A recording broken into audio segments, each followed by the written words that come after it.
මම මුලින් මගේ දරුවොත් එක්ක අසරණ වෙලා මම කාන්තා පීඨ ආයතනයට යනකොට ඇත්තටම මේ අපි දිහා සමාජයේ බැලුවේ ගොඩක් මේ අපි සමාජයට ප්‍රතික්ෂේප වෙලා හිටපු පිරිසක්. ඒතර ඉස්සරහදිත් මම හරි මේ වේදනාවක් තිබුණා මට. මොකද මම මේ සමාජයේ නැති වෙච්ච තැන මං ආපහු හදාගන්නේ කොහොමද කියන එක. ඉතින් ඒක අපිට කාටවත් බලෙන් හදාගන්න පුළුවන් දෙයක් නෙවෙයි. අපිම කරන කැපකිරීම හා අපේ තියෙන දියුණුව මත තමයි ඒක හදාගන්න පුළුවන් කියන එක මම මනෝවිද්‍යා උපදේශන වලින් ඉගෙන ගත්තා. ඒතර මම සමහර තැන්වල ගොඩක් මානසිකව වැටුණා. හැබැයි නෑ මට ඒ වැටිච්ච නිසාම ශක්තියක් වුණා. නෑ මට පුළුවන් දෙයක් කරන්න. මම මේක කරලා කොහොම හරි පෙන්නනවා කියලා. මුලින්ම මම ව්‍යාපාරයේදී පටන් අරගෙන තිබුණේ නයිට් ඩ්‍රෙස් කියන කන්සෙප්ට් එක විතරයි. එතකොට දැන් එතනදී මට ලැබිච්ච පුහුණු වීම කටයුතුත් එක්ක ඒක වැඩි දියුණු කරගන්න පුළුවන් වුණා. මොකද හේතුව නයිට් ඩ්‍රෙස් වලින් එහාට ගිහිල්ලා මම කිඩ්ස් වෙයා අයිටම්ස් 16ක් හා ලේඩීස් ඇඳුම් හැම දෙයක්ම ඊට අමතරව ස්කූල් යුනිෆෝම් අහන්න ගත්තා.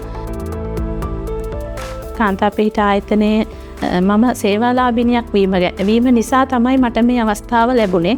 මොකද එතන මම ගිහිල්ලා ඉන්නකොට මගේ දරුවන්ගේ මගේ හැකියාවන් හඳුනාගත්ත ඒගොල්ලෝ මට කිව්වේ මේ ඔයාට මේ අනුපහඩු ටික හදාගත්තොත් ඔයාට ඉස්සරහට යන්න පුළුවන්.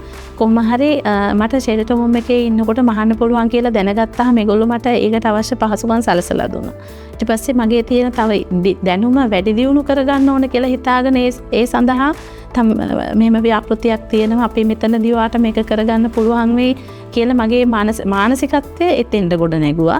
ඒතර මමත් කල්පනා කරා මම දැන් මගේ ව්‍යාපාරය දියුණු කරගෙන මම තනියෙන් ස්වාමියා නැති මූලික කාන්තාවක් විදිහට ඉස්සරහට යන්නේ කොහොමද ආර්ථිකය කොහොමද හදාගන්නේ කියන එක මටත් ඕනකමක් තිබුණා ඉගෙන ගන්න. එතකොට මගේ තිබුණු ලොකුම අඩුපාඩුව තමයි මට ගිණුම් තබා ගැනීම. ඇත්තට මේ ගැන පොඩිවත් අවබෝධයක් තිබුණේ නැහැ. අපිට ISP ආයතනයෙන් UNDP ආයතනයත් එක්ක කැනඩා ආධාර වලින් අපිට මේ දෙන මෙහෙම ප්‍රොජෙක්ට් එකක් තියෙනවා. එතකොට මේ ප්‍රොජෙක්ට් එකෙන් ඔයාට පුළුවන් ඔයාගේ තියෙන හැකියාව ඔයාට තියෙන අඩුපාඩු හදාගෙන ඔයාට මේක දියුණු කර ගන්නව නම් ඔයාට පුළුවන් කියන එක කිව්වම මට හරි සතුටක් හිතුණා. විශේෂයෙන්ම මම කියන්න ඕන ඩිජිටල් මාකටිං.